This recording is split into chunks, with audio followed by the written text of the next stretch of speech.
नमस्कार दोस्तों, आध्यात्मिक धारा के इस नए और पावन एपिसोड में आप सभी का हृदय से स्वागत है।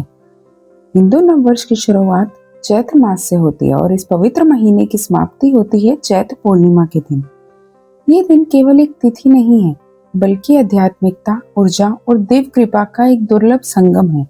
आज की इस वीडियो में हम जानेंगे चैत्र पूर्णिमा का गहरा इतिहास, इसके पीछे की पौराणिक कथाएं, सटीक व्रत विधि और वो रहस्य जो इस दिन को इतना खास बनाता है। तो वीडियो को अंत तक जरूर देखें और अगर आप चैनल पर नए हैं तो धर्म और अध्यात्म से जुड़ी ऐसी ही ज्ञानवर्धक प्रस्तुतियों के लिए चैनल को सब्सक्राइब करना न भूलें। हिंदू पंचांग के अनुसार चैत्र मास हिंदू नव वर्ष का पहला महीना होता है, इसलिए चैत्र पूर्णिमा को वर्ष की पहली पूर्णिमा होने का गौरव प्राप्त है। मान्यता है कि इस दिन चंद्रमा अपनी 16 कलाओं से परिपूर्ण होता है और अमृत की वर्षा करता है। इस दिन व्रत रखने, पवित्र नदियों में स्नान करने और दान पुण्य करने से व्यक्ति को राजसूय यज्ञ के समान फल प्राप्त होता है। इसी दिन भगवान श्री कृष्ण ने ब्रज में रास रचाया था और सबसे बड़ी बात, इसी पावन तिथि पर शिव के रुद्र अवतार और संकट मोचन हनुमान जी का भी जन्म हुआ था। आइए भक्तजनों, सबसे पहले चैत्र पूर्णिमा के उस सबसे बड़े और अलौकिक रहस्य को जानते हैं जिसने त्रेता युग में धर्म की रक्षा का आधार रखा। इसी पावन तिथि पर शिव के 11वें रुद्र अवतार संकट मोचन श्री हनुमान जी का प्राकट्य हुआ था। कथा कुछ इस प्रकार है कि अयोध्या के महाराज दशरथ ने पुत्र प्राप्ति के लिए पुत्र कामेष्टि यज्ञ करवाया था। यज्ञ से प्रसन्न होकर अग्निदेव प्रकट हुए और उन्होंने राजा दशरथ जी को एक दिव्य खीर का पात्र दिया ताकि वे अपनी तीनों रानियों को वो खीर खिला सके। जब महाराज दशरथ अपनी रानियों को वो दिव्य खीर बांट रहे थे, तभी एक चील वहां आई और खीर का थोड़ा सा हिस्सा अपने पंजों में दबाकर उड़ गई। उसी समय दूर एक पर्वत पर वानर राज केसरी की पत्नी माता अंजनी भगवान शिव की घोर तपस्या में लीन थी। माता अंजनी को पुत्र प्राप्ति का वरदान मिलना था। भगवान शिव की प्रेरणा से पवन देव ने उस चील के पंजों से गिरती हुई वो दिव्य खीर ठीक माता अंजनी के अंजुली में पहुंचा दी। शिवजी की आज्ञा मानकर माता अंजनी ने उस प्रसाद को ग्रहण कर लिया। इसी दिव्य प्रसाद के प्रभाव से और भगवान शिव के अंश से चैत्र मास की पूर्णिमा के शुभ दिन मंगलवार को माता अंजनी के गर्भ से एक अत्यंत तेजस्वी बालक का जन्म हुआ। इस बालक के मुख पर सूर्य के समान तेज था। पवन देव के सहयोग से जन्म लेने के कारण वे पवन पुत्र कहलाए और भगवान शिव के अंश होने के कारण रुद्र अवतार कहलाए। इसलिए चैत्र पूर्णिमा का दिन केवल एक व्रत नहीं, बल्कि राम भक्त हनुमान जी की असीम शक्तियों का जन्म उत्सव है। हनुमान जी के जन्म उत्सव के साथ साथ पूर्णिमा की तिथि भगवान श्री हरि विष्णु को अत्यंत प्रिय है। सदियों से हमारे समाज में पूर्णिमा के दिन सत्यनारायण भगवान की कथा सुनने की परंपरा चली आ रही है। स्कंद पुराण के रेवा खंड में वर्णित कथा के अनुसार एक बार शौनक आदि ऋषियों ने नैमिषारण्य तीर्थ में सूत जी से कहा कि हे महात्मन, कलयुग में मनुष्य अपने कष्टों से कैसे मुक्ति पाएगा। तब सूत जी ने एक अत्यंत प्राचीन कथा सुनाई। एक बार देवर्षि नारद लोगों के कल्याण की इच्छा से विभिन्न लोकों का भ्रमण करते हुए मृत्यु लोक पर आए। यहाँ उन्होंने देखा कि मनुष्य अपने पूर्व जन्म के कर्मों के कारण अनेक प्रकार के दुखों, बीमारियों और दरिद्रता से पीड़ित है। मनुष्यों का ये असीम दुख देखकर नारद जी का हृदय द्रवित हो उठा। वे तुरंत क्षीर सागर पहुंचे जहां भगवान नारायण विश्राम कर रहे थे। नारद जी ने भगवान की स्तुति करते हुए कहा, हे नाथ, यदि आप मुझ पर प्रसन्न हैं तो मृत्यु लोक के प्राणियों के दुखों को दूर करने के लिए कोई सरल उपाय बताएं। तब भगवान विष्णु ने मुस्कुराते हुए कहा, हे नारद, तुमने विश्व कल्याण के लिए बहुत ही उत्तम प्रश्न पूछा है। स्वर्ग और मृत्यु लोक दोनों में एक बहुत ही दुर्लभ और पुण्यदायी व्रत है जिसे करने से मनुष्य के सभी कष्ट मिट जाते हैं। वो है श्री सत्यनारायण व्रत। भगवान ने आगे बताया कि काशी नगर में एक अत्यंत निर्धन ब्राह्मण रहता था। वो भूख प्यास से व्याकुल होकर प्रतिदिन भिक्षा के लिए भटकता था। उसकी ये दयनीय दशा देखकर भगवान विष्णु ने स्वयं एक वृद्ध ब्राह्मण का रूप धारण किया और उसके पास गए। उन्होंने उस निर्धन ब्राह्मण से कहा, हे विप्र, तुम इतने दुखी क्यों हो? तुम भगवान सत्यनारायण का व्रत और पूजन करो। उनके व्रत के प्रभाव से तुम्हारी सारी दरिद्रता दूर हो जाएगी और तुम्हें मोक्ष की प्राप्ति होगी। वृद्ध ब्राह्मण रूपी भगवान के वचन सुनकर उस निर्धन ब्राह्मण ने अगले ही दिन सत्यनारायण भगवान का व्रत किया। इस व्रत के प्रताप से उसे धन धान्य की प्राप्ति हुई और वो सुखपूर्वक जीवन व्यतीत करने लगा। एक दिन जब वह ब्राह्मण अपने घर पर सत्यनारायण भगवान की पूजा कर रहा था, तब एक लक्कड़हारा वहां से गुजरा। उसने ब्राह्मण से इस व्रत का फल पूछा। ब्राह्मण ने उसे भगवान की महिमा बताई। लक्कड़हारे ने भी मन में संकल्प लिया कि आज से लकड़ियां बेचने से जो भी धन मिलेगा, उससे वह भी ये व्रत करेगा। भगवान की कृपा से उस दिन लक्कड़हारे को लकड़ियों का दुगना मूल्य मिला और उसने भी पूरी श्रद्धा से सत्यनारायण भगवान का पूजन किया। इसके प्रभाव से लक्कड़हारा भी धनवान हो गया और अंत में वैकुंठ लोक को प्राप्त हुआ।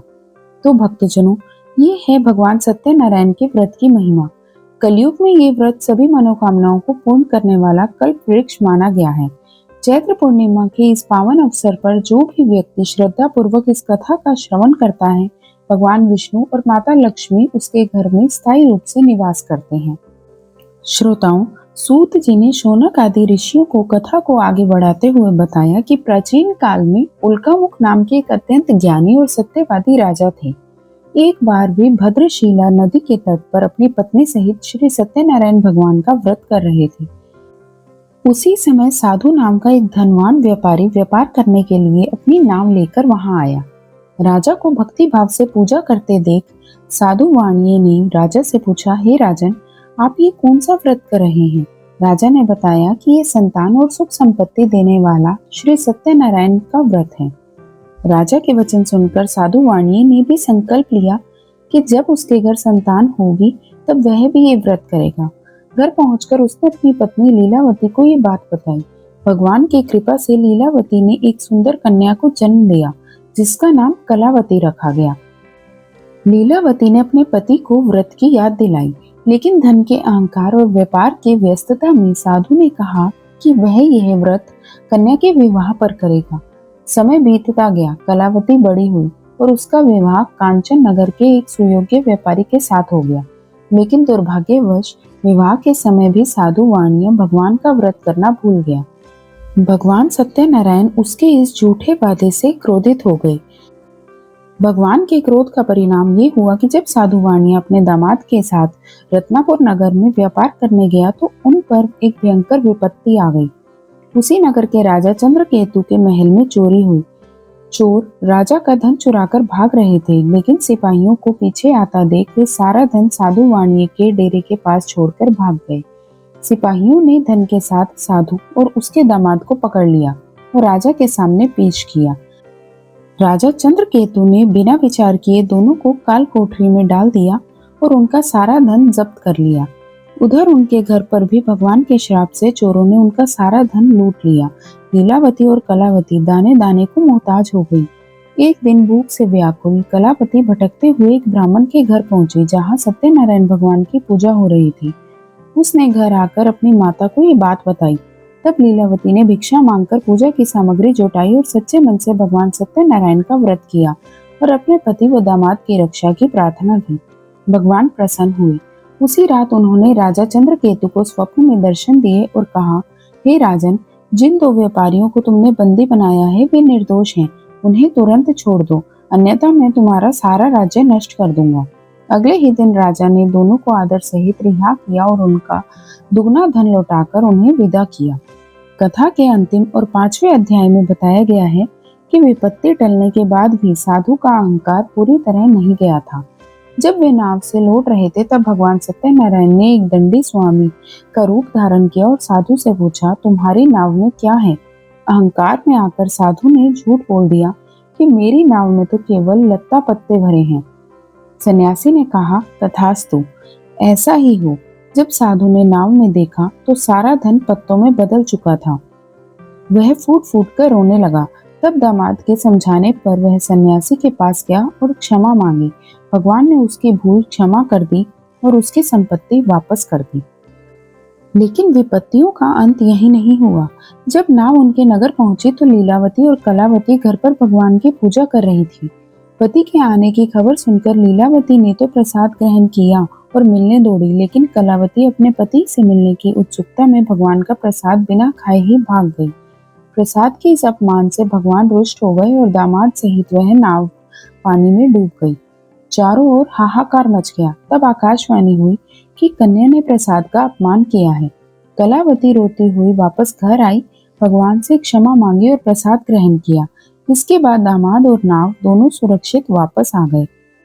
श्रोताओं, इसी तरह राजा तुंगध्वज ने भी एक बार वन में ग्वालों द्वारा की जा रही सत्यनारायण पूजा और उनके प्रसाद का अहंकारवश तिरस्कार किया था, जिसके कारण उनके 100 पुत्र और सारा राज्य नष्ट हो गया था। तब राजा ने अपनी भूल सुधारकर भगवान का प्रसाद ग्रहण किया। तब जाकर उन्हें उनका खोया हुआ वैभव वापस मिला।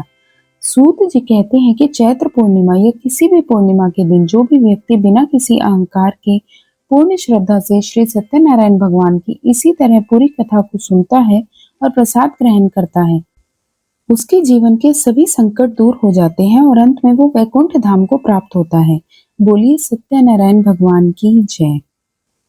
आइए अब जानते हैं कि चैत्र पूर्णिमा का व्रत कैसे किया जाना चाहिए ताकि आपको इसका पूर्ण फल प्राप्त हो सके।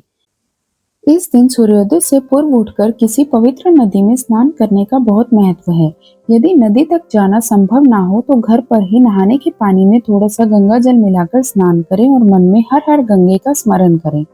स्नान के बाद तांबे के लोटे में जल, लाल फूल और रोली डालकर भगवान सूर्य को अर्घ्य दें।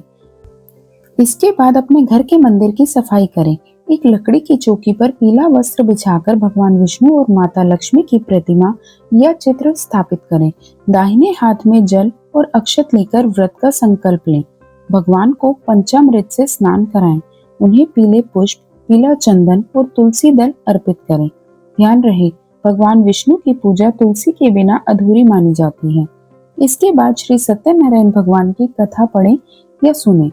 अंत में आरती करें और पंजीरी तथा चरणामृत का भोग लगाकर प्रसाद वितरित करें।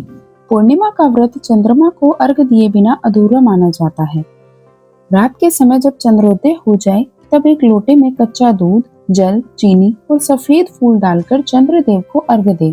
इस समय ओम सोम सोमाय नमः मंत्र का जाप करें। इससे मानसिक शांति मिलती है और चंद्र दोष दूर होते हैं। आध्यात्मिक रूप से तो ये दिन महत्वपूर्ण है ही, लेकिन विज्ञान भी पूर्णिमा के प्रभाव को मानता है। जिस तरह पूर्णिमा के दिन समुद्र में ज्वार भाटा आता है, उसी तरह हमारे शरीर में भी 70% जल होता है। चंद्रमा के गुरुत्वाकर्षण का प्रभाव हमारे शरीर और मस्तिष्क के द्रवों पर पड़ता है। इस दिन ध्यान करने और व्रत रखने से हमारा मन शांत रहता है और नकारात्मक विचार दूर होते हैं। शरीर डिटॉक्सिफाई होता है। दोस्तों, चैत्र पूर्णिमा केवल एक व्रत नहीं बल्कि स्वयं को ऊर्जावान बनाने और परमात्मा से जुड़ने का एक अलौकिक अवसर है। आप भी इस दिन सच्ची श्रद्धा के साथ व्रत और पूजन करें। ईश्वर आपकी सभी मनोकामनाएं पूर्ण करेंगे। उम्मीद है आध्यात्मिक धारा की ये प्रस्तुति आपके लिए लाभकारी सिद्ध होगी। आपको ये जानकारी कैसी लगी हमें कमेंट करके जरूर बताएं। इस वीडियो को अपने परिवार और मित्रों के साथ साझा करें और ऐसे ही आध्यात्मिक रहस्यों को जानने के लिए हमारे चैनल को सब्सक्राइब करें। मिलते हैं अगले वीडियो में एक नई आध्यात्मिक यात्रा के साथ। तब तक के लिए जय श्री नारायण, जय श्री राम।